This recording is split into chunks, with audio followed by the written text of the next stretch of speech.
আমার প্রতিটি কাজের, যেমন ইবাদত, ভালো ব্যবহার সহ অন্যান্য সকল কাজের ধারাবাহিকতা রক্ষা করতে পারি না। সেক্ষেত্রে আমাকে কি নসিহত করবেন বা পরামর্শ দিবেন?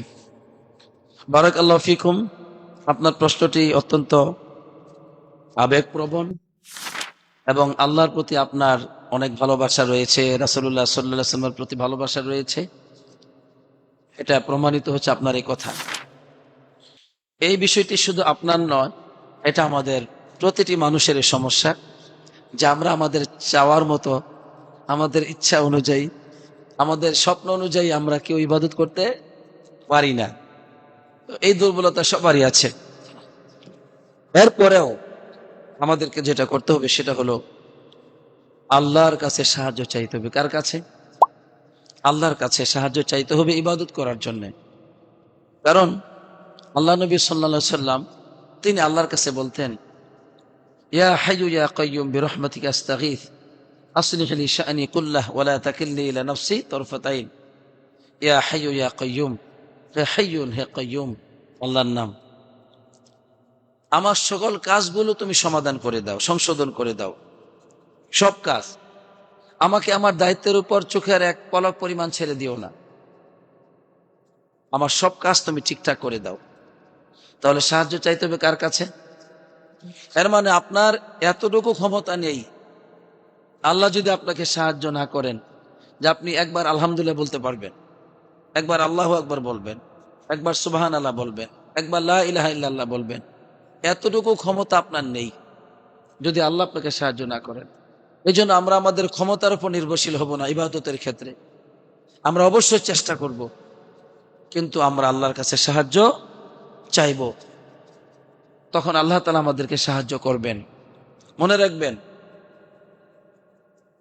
আল্লাহর সাহায্য ছাড়া যেমন দুনিয়া পাওয়া যায় না, তাহলে আল্লাহর সাহায্য ছাড়া আল্লাহ নিকটবর্তী কিভাবে হবেন এটা বলেন। আপনি যেখানে আল্লাহর সাহায্য ছাড়া সুস্থ হতে পারতেছেন না, আল্লাহর সাহায্য ছাড়া ব্যবসা বাণিজ্য সফল হতে পারছেন না, সেখানে আল্লাহর সাহায্য ছাড়া কিভাবে আল্লাহ নিকটবর্তী হবেন, কিভাবে ইবাদত করবেন? এই জন্য আল্লাহর কাছে সাহায্য চাইতে হবে ইবাদত করার জন্য। বারবার কাঁদতে হবে, বারবার বলতে হবে, তখন আল্লাহ আপনাকে দান করবেন আলহামদুলিল্লাহ। এই জন্য আল্লাহ নবী সাল্লাল্লাহু আলাইহি সাল্লাম মুআয বিন জাবাল রাদিয়াল্লাহু তাআলা আনহুকে হাত ধরে বলেন, ইয়া মুআয, আল্লাহি ইন্নী উহিব্বুকা, আল্লাহর কসম আমি তোমারে ভালোবাসি। তুমি নামাজের পরে এই দোয়াটা ছেড়ে দিও না। কি দোয়া? তুমি বলবে, আল্লাহুম্মা আ'ইন্নী আলা যিকরিক ওয়া শুকরিক ওয়া হুসনি ইবাদাতিক। হে আল্লাহ, আপনি আমাকে সাহায্য করুন। কিসের উপর?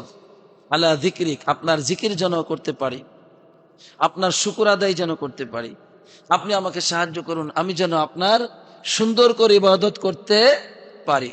তাহলে ইবাদত ভালোভাবে করবার জন্য কার কাছে সাহায্য চাইতে হবে? আল্লাহর কাছে। 2, চেষ্টা করতে হবে প্রচুর। আল্লাহ বলেছেন, ওয়াল্লাযীনা জাহাদু ফীনা লানাহদিয়ান্নাহুম সুবুলানা, যারা আমার পথে আসার জন্য, আমাকে আমার পথ পাবার জন্য চেষ্টা করবে, আমি অবশ্যই তাদেরকে পথ দেখাবো। এজন্য চেষ্টা করতে হবে। 3, আপনি আল্লাহ তাআলা আপনাকে যা দিবেন এর বেশি ইবাদত করতে আপনি পারবেন না। আল্লাহ তৌফিক যতটুকু পাবেন ততটুকু ইবাদত করতে পারবেন, সব ইবাদত আপনি করে ফেলবেন, বিষয়টা এমনটি না। এই জন্য আল্লাহর তৌফিক, যতটুকু ইবাদত করতে পারেন তার শুকর আদায় করবেন। কি বলছি বলেন? যতটুকু ইবাদত করতে পারেন তার শুকর আদায় করতে হবে। নামাজ পড়তে পারছেন, বলবেন আলহামদুলিল্লাহ। ভালো খুতবা শুনেছেন, বলবেন আলহামদুলিল্লাহ। জিকির করতে পেরেছেন, বলবেন আলহামদুলিল্লাহ। কোরআন তেলাওয়াত করতে পেরেছেন, বলবেন আলহামদুলিল্লাহ। আল্লাহ তুমি দিয়েছো, আলহামদুলিল্লাহ। শুধু কি দিয়া খাইছো? গুস্ত, আলহামদুলিল্লাহ।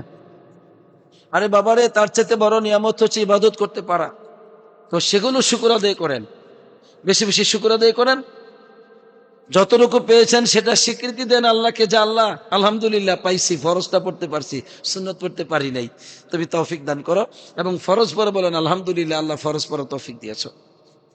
কেন? আল্লাহ বলছেন, লা ইন শাকারতুম লা আযীদান্নাকুম, যদি তোমরা নিয়ামতের শুকর আদায় করো, নিয়ামত আমি আল্লাহ বাড়িয়ে দিব।